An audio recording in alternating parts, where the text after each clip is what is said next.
కార్తీక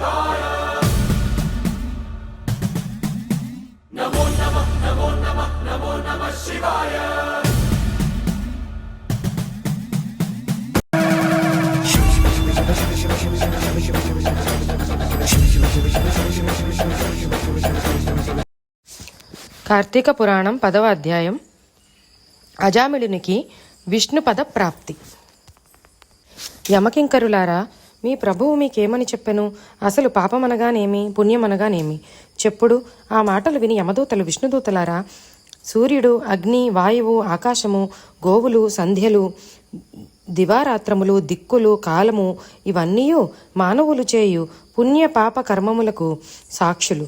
వీరి సాక్ష్యమును బట్టి విచారించి జీవులకు దండన విధించుచుందుము.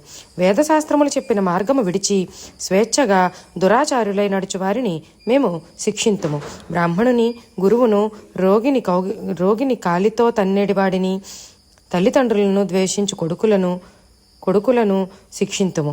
నిత్యము అసత్యమాడువానిని, హింసా ప్రవృత్తి గలవానిని, భ్రష్టుని యమలోకమునకు గొనిపోయి దండింతుము.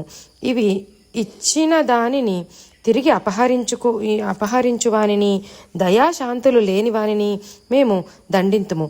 పరస్త్రీ సంగమము చేసిన వానిని, అసత్య సాక్షిని, మిత్రద్రోహిని, కృతఘ్నుని, వివాహములు చెడగొట్టువానిని, పరుల సంపదకు అసూయపడువారిని, కన్యాశుల్కముతో జీవించువారిని, చెరువులు, నూతులు, కాలువలు త్రవ్వించువారికి అడ్డుపడేవారిని, తనకు లాభమున్నను లేకున్నను పరుల కార్యములను పాడు చేయువారిని, విద్యుక్త కర్మలు ఆచరింపని వారిని, పితృశేషాన్నముచే భుజించి బ్రతుకువారిని, దానమిచ్చుచుండగా అడ్డుకొని వారిని, శరణాగతిని జపించిన వారిని, బ్రహ్మహత్య, గోహత్య చేసిన వారిని, బ్రాహ్మణుని తిట్టిన వారిని మేము యమలోకమునకు కొనిపోయి నిర్దాక్షిణ్యముగా దండింతుము. వీడు బ్రాహ్మణ వంశమును బట్టి కూడా ఒక దాసితో రమించుచు అనేక పాపములు చేసినాడు. పుట్టినది మొదలు పాపములే కాని పుణ్యము చేసి ఎరుగని వీడు విష్ణులోకమునికి ఎట్లా అర్హుడగును అని అడిగిరి. విష్ణుదూతలు నవ్వి వారితో, యమదూతలారా, మీరింత తెలివి తక్కువగా మాట్లాడదరేమి? ధర్మ సూక్ష్మములను మీకు తెలియవా? అయితే చెప్పుచున్నాను.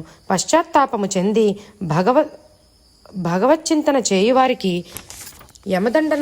యమదండము ఉండదు.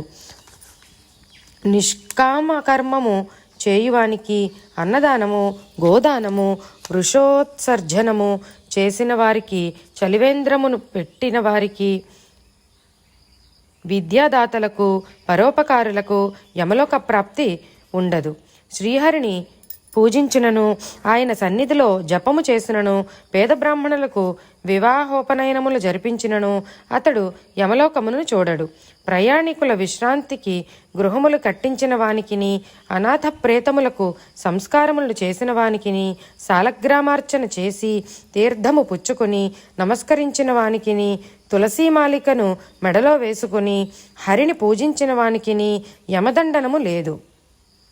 ఎవరి ఇంట తులసి చెట్టు, విష్ణు కథలు, గీతాపారాయణము ఉండునో వారికి యమదర్శనము ఉండదు.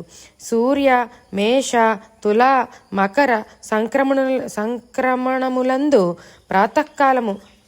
ప్రాతకాల స్నానము చేసినను యమలోక దర్శనము ఉండదు.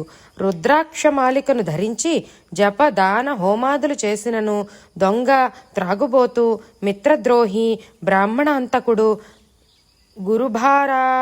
గురుభార్యాజారుడు, స్త్రీలను, రాజును, గురువును, గోవును హత్య చేసినవాడు, మరే ఘోర పాపము చేసిన వాడైనను మరణకాలమున శ్రీహరి నామస్మరణము చేసినచో వారు యమదండనమును పొందుదురు.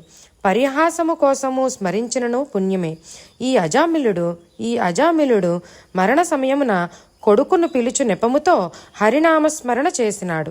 కావున ఇతనిని మేము వైకుంఠమునకు తీసుకుని పోవచున్నాము అనుచు అజామిళుని యమదూతల నుండి విడిపించిరి. వాడు విష్ణుదూతలకు నమస్కరించి, మీ దర్శనము వలన మేము ధన్యులమైతిమి. యమభటులు వెళ్ళిపోయిరి. వారి సంవాదమును విన్న తరువాత అజామిలుడు ఆత్మపరిశీలన చేసుకున్నాడు. అయ్యో, నా జీవితము వ్యర్థము చేసుకుంటేనే, నా వంటి పతితుని ఆ నారాయణ నామమే ఉద్ధరించినది అనుచు విష్ణుదూతల వెంట వైకుంఠమునకు పోయెను.